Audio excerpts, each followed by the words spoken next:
Kumusta kayo mga katalaw? Narito na naman po ang inyong lingkod para ibahagi ang tunay na karanasan ng mga kwentong kababalaghan.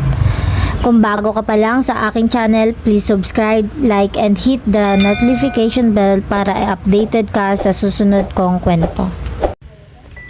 Magandang araw po, Katalaw Red.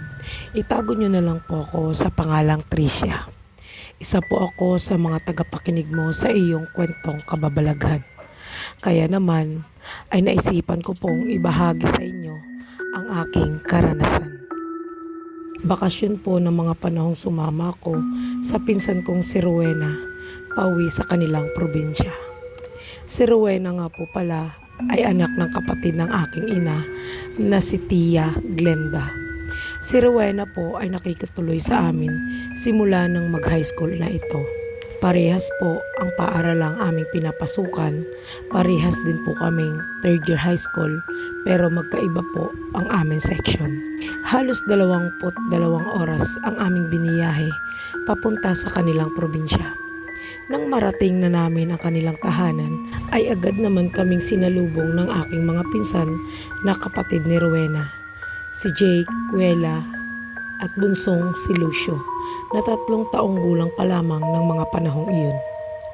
Kasunod ng mga ito, ang aking tiyahin na si Tia Glenda at asawa nitong si Tio Carding. Jake, ipaghanda mo ng makakain ng ate Rowena at ate Tricia mo. Wika ng aking tiyahin si Tia Glenda sa anak nitong si Jake. Opo inay, at agad naman itong sumunod sa ipinag-uutos ng ina. Kamusta nga pala ang biyahe nyo? Tanong nito sa amin ni Rowena. Maayos naman po inay, sadyang nakakapagod lang po talaga. Sagot naman ng pinsan ko si Rowena sa kanyang ina. Kamusta nga pala ang inay mo Tricia? Bakit di mo nalang sinama? Tanong ng aking tiyahin.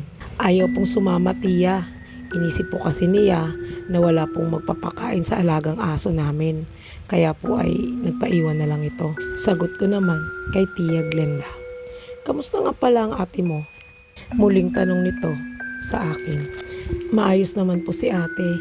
Siya po ang sumusuporta sa amin ng inay. Nagpapadala din po ito para sa pag-aaral ko. Sagot ko naman. Wala bang plano umuwi ng Pinas ang ate mo? Muling pagtatanong ng Tia Glenda.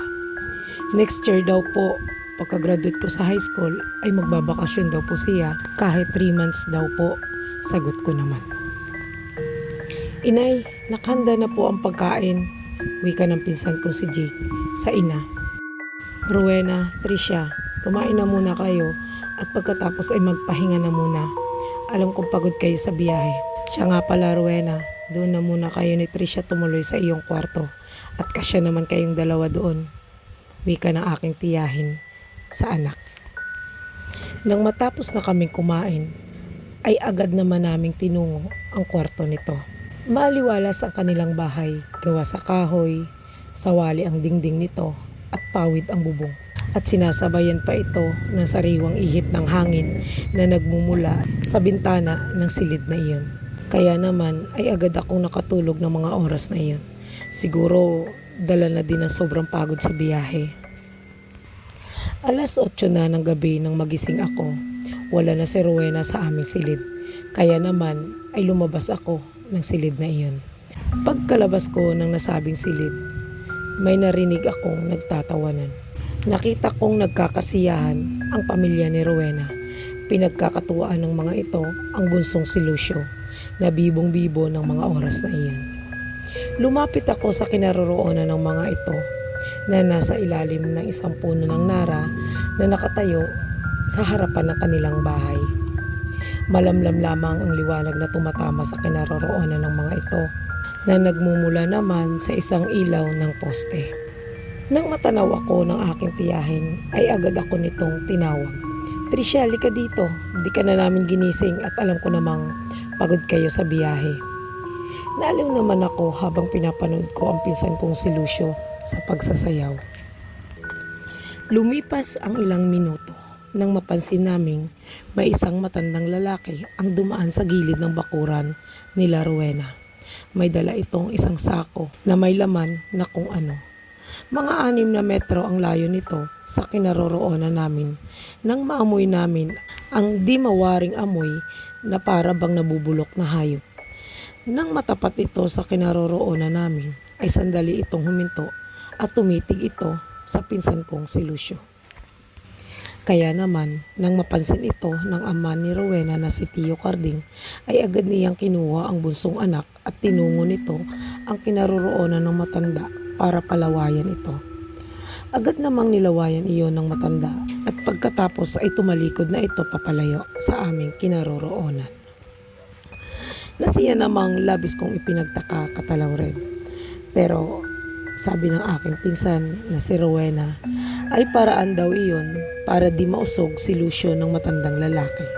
Dahil marami na daw ang nakapagsabi na malakas daw ang usog ng matandang lalaki at may haka-haka din na aswang nga daw ito. Ayon sa mga kwento ng mga kabarangay nila, dati daw itong may asawa at may isang anak na lalaki. Pero di nagtagal ay iniwan ito ng kanyang asawa. Bulong-bulungan din sa kanilang barangay na kaya daw ito iniwan ng asawa ay dahil sa natuklasan nito na isa itong aswang. Nang tatakas na ang mag-ina ay inabutan ito ng nasabing matanda. Kinuha niya ang kanyang anak na lalaki samantalang ang asawa niya ay tuluyan ng nakalayo. Dahil sa sobrang takot ay hindi na ito nagpakita pang muli.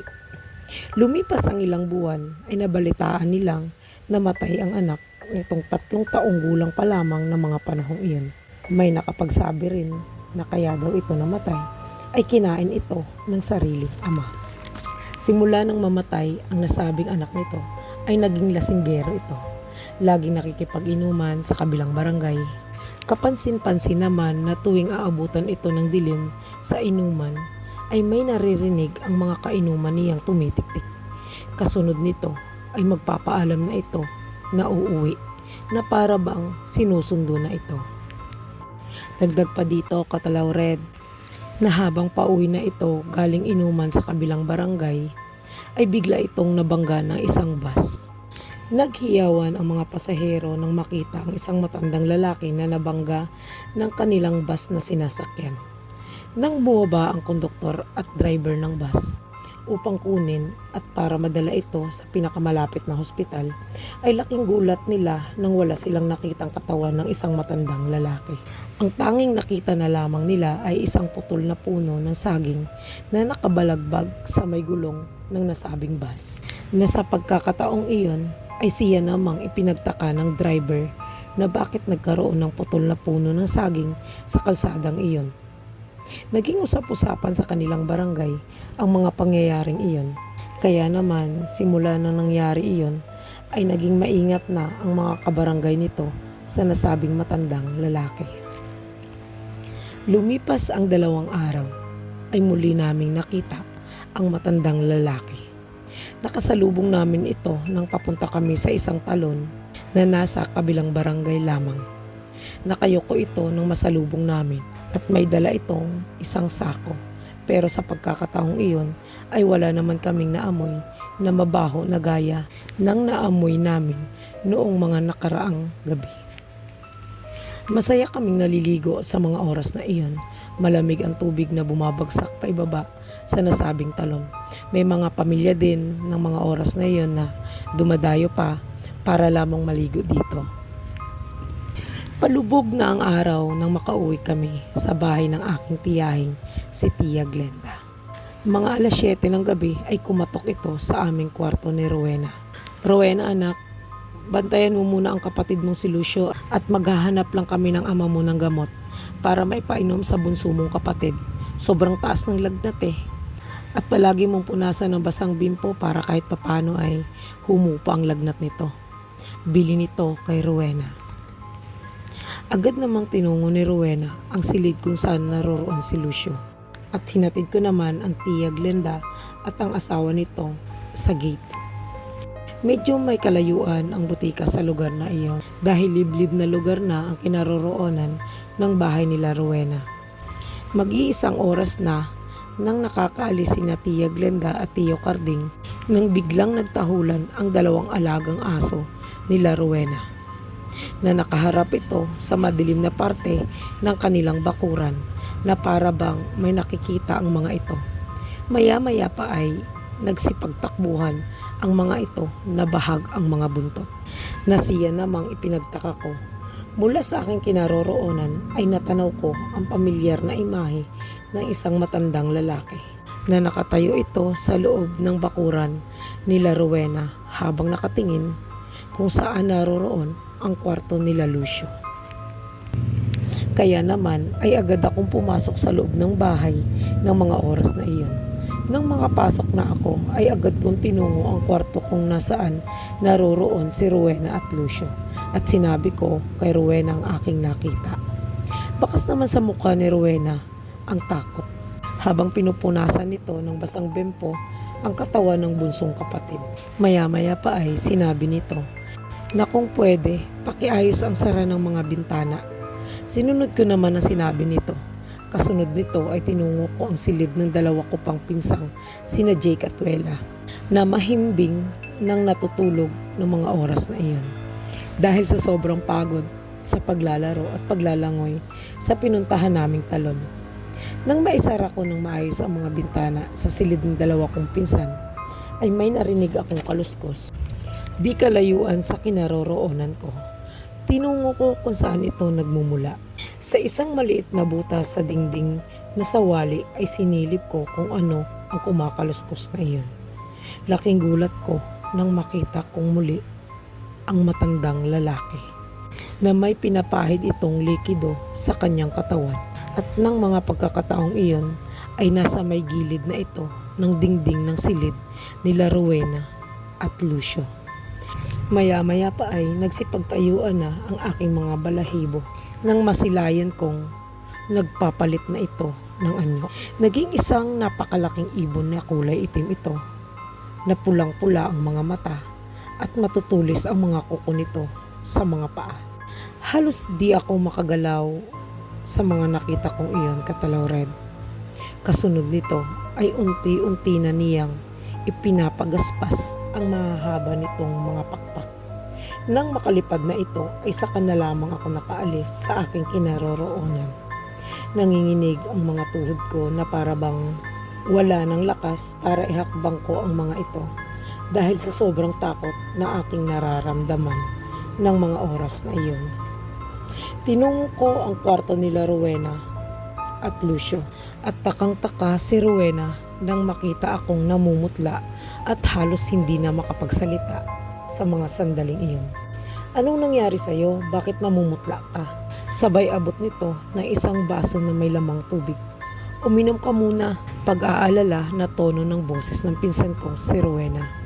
Ininom ko ang inabot nitong tubig at doon pa lamang ako nakapagsalita. Ikwinento ko kay Rowena ang aking nasilayan pero hindi pa ako tapos sa pagsasalita. Nang muling may lumagabog sa bubong ng kwarto na aming kinaroroonan. Halos mabutas ito sa sobrang lakas. Aakalain mong isang kumpol na bunga ng niyog ang bumagsak dito. Dahil sa sobrang lakas nito ay nagising si Lucio sa pagkakatulog. Maya-maya pa ay may kung anong nilalang ang humawi sa bubong na gawa sa pawid. Nakita namin ang pulang-pulang mga mata na nakasilip dito. Agad namang tumayo si Rowena at may kinuhang isang matulis na kawayan at siya namang itinusok sa bubong kung nasaan nakasilip ang mga mapupulang mata. Makatatlong beses niya iyong itinusok sa bubong ng silid na iyon. Laking gulat namin nang may pumatak na mga dugo mula sa bubong na iyon. Kasunod nito ang huni ng isang ibon na animoy nasasaktan. Di nagtagal ay muli kong narinig ang pagpagaspas ng mga pakpak nito. Nang muling itinusok ni Rowena ang matulis na kawayan ay wala nang nilalang sa bubong. Dahil sa mga pangyayaring iyon ay tuluyan nang umiyak ang bunsong kapatid nitong si Lucio. Nang lumipas ang halos isang oras ay may narinig kaming papalapit na sasakyan. Tumatawag na ang aking tiyahing si Tia Glenda at ang asawa nitong si Tio Carding. Nang makapasok na ang mag-asawa ay nagkwento ang mga ito. na nasalubong daw nila ang matandang lalaki na duguan at hawak-hawak nito ang kanyang kanang mata. Tutulungan pa nga raw sana nila ito pero nagmamadali daw itong umuwi at hindi daw sila nito pinansin. Sa halip ay mas binilisan pa nito ang paglalakad patungo sa tahanan nito.